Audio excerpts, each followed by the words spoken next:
You don't need to lead a clan if the entire clan has just been obliterated. Think, Maki, think.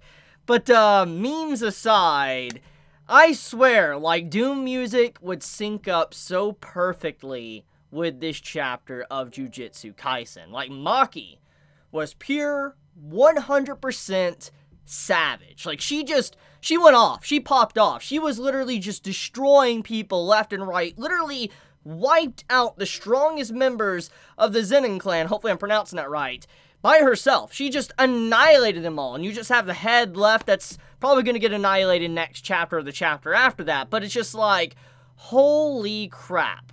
Maki really living her best life right now, literally super powerful, and just, man, like, one of my favorite characters of the entirety of the series. Like, easily my favorite female character. I mean, there's a lot of good female characters, don't get me wrong, with, you know, Jujutsu Kaisen. There's so many well-written ones, but Maki, I think, is just, oh my god, these past 3 chapters have been absolutely insane for her character, her development, and just this chapter is fantastic. So, let's get right into it.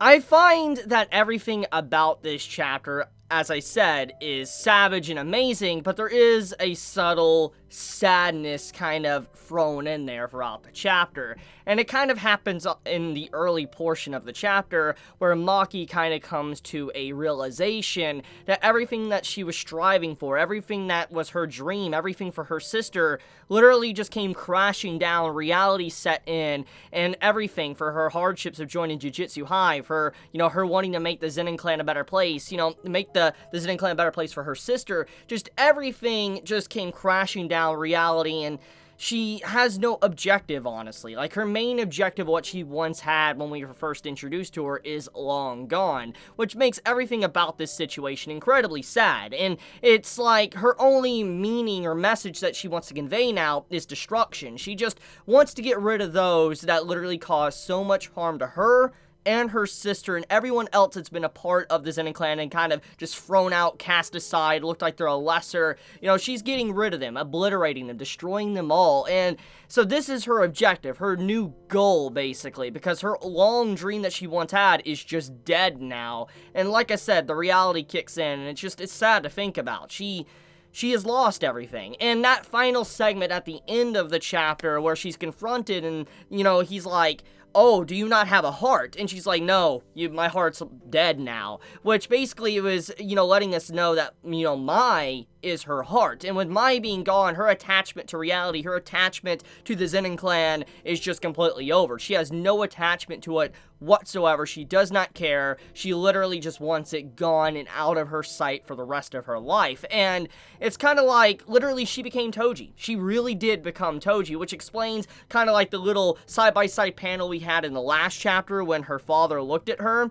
But also, we get to see them mention a few times in this chapter towards the end that Maki literally became the very thing Toji was. I'll talk more about that in a second, but the point is that Maki, she is so driven by anger, and she wants to be done, and I'm just, whoa, like, Megumi really isn't gonna have much of a clan left to lead once all of this is said and done. I mean, there's clearly probably lesser members, weaker members, a part of the clan that are not a part of this fight, but anyone that can kind of stand up to Megumi, stand up to Maki, is pretty much gone at this point, because we're led to believe that the, you know, the different groups that, you know, Maki is fighting within this chapter is basically the strongest of the Zenin faction. Like, they're the strongest members, and so if she wipes them out completely, there's no one else really to step up, stand up to Megumi and Maki and really deal with them at all. So this is good news and bad news at the same time. It fundamentally weakens the Zenin Clan, but at the same time it allows Megumi to rebuild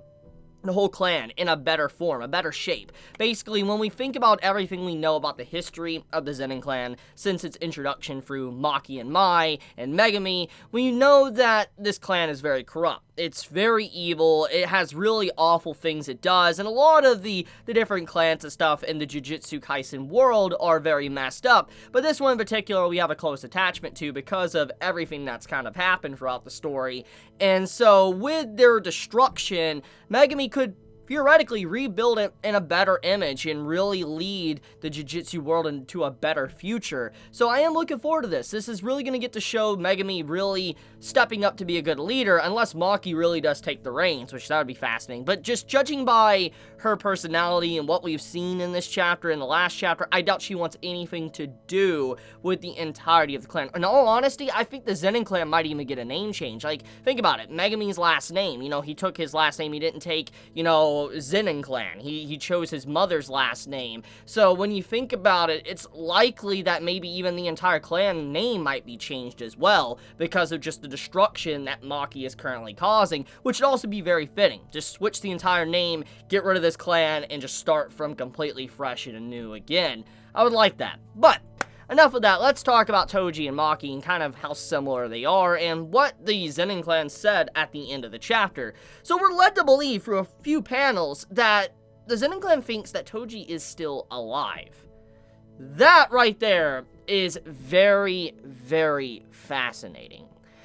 Basically, Gojo never said anything. He never said that Toji died, and he allowed the Zenin Clan to feel this continuous fear, which is fitting, and so it makes a lot of sense, like, now why they probably treat people that don't have curse techniques, etc. like they do, because they don't want another Toji on their hands, but at the same time, they're causing stuff like that thanks to what happened to Maki and Mai, and you even see that they're like, we are existing right now thanks to a whim, thanks to Toji. So they believe that he could come back one day and just destroy them if he really feels like it. So that's kind of fascinating. That's a really nice little plot point that was dropped there that we had no idea about, which kind of explains a lot by their actions and everything we've seen thus far from the story. Now, another thing I do want to talk about is also just seeing how Maki, she is taking on basically grade 1 sorcerers and potentially special grade sorcerers. And I mean, is Maki a special grade sorcerer level? That's the thing we got to really wonder about at this point. Is she around that threshold? I would definitely say she's a grade 1 sorcerer, easily. She was wiping out grade 1 sorcerers like it was nothing throughout this chapter. But is she special grade? I mean, we know it's very rare, it's very special, but at the same time, we do know that there's been a lot of comparisons with her and Toji these past few chapters, and there's been some similarities throughout the story.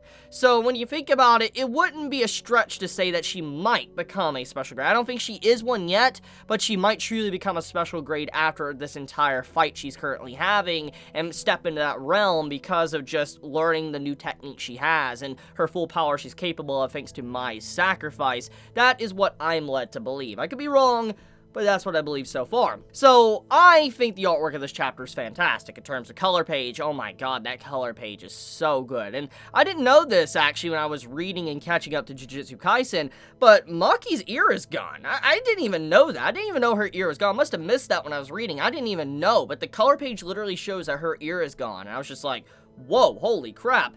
But the artwork is really good in this chapter. However, there is a few in the community that decided to go out of their way and attack the mangaka of Jujutsu Kaisen because of certain panels within this chapter of Jujutsu Kaisen.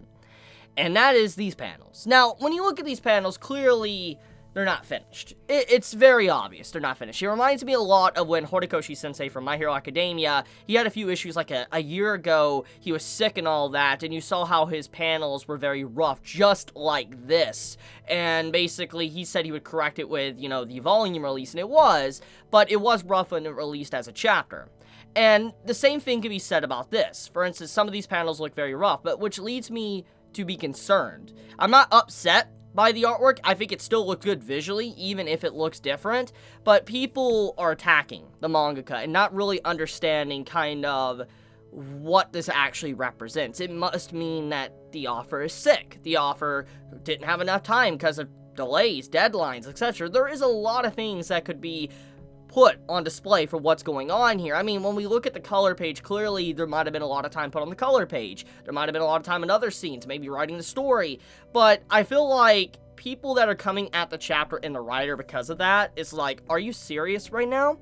It's like, we already are very aware of just how mangaka are treated, their delays, their overwork, etc. And to see how some people are already going out of the way and complaining after what happened recently to the offer of Berserk, I'm just like, really? But, yeah, I hope that the writer of Jujutsu Kaisen is okay, not sick, and just gets the rest he deserves. If he needs to take a break, he should take a break. But, I just wanted to point that out. That's something I definitely needed to talk about, thanks to me seeing it a few times throughout, social media. But I think overall, that's my thoughts of the chapter. It's a really good Jujutsu Kaisen chapter. I'm so glad I caught up to be able to talk about the series. Hopefully all of you are enjoying that, me being able to talk about the series and my thoughts and where I think it's going to go. And just, yeah, tell me how you feel about this chapter review, if you want more, etc. But I'm going to leave it at that, guys. You have a wonderful day or night wherever you live. If you enjoy my content, please subscribe. If you like this video, please leave a like. And with that, Chibi out.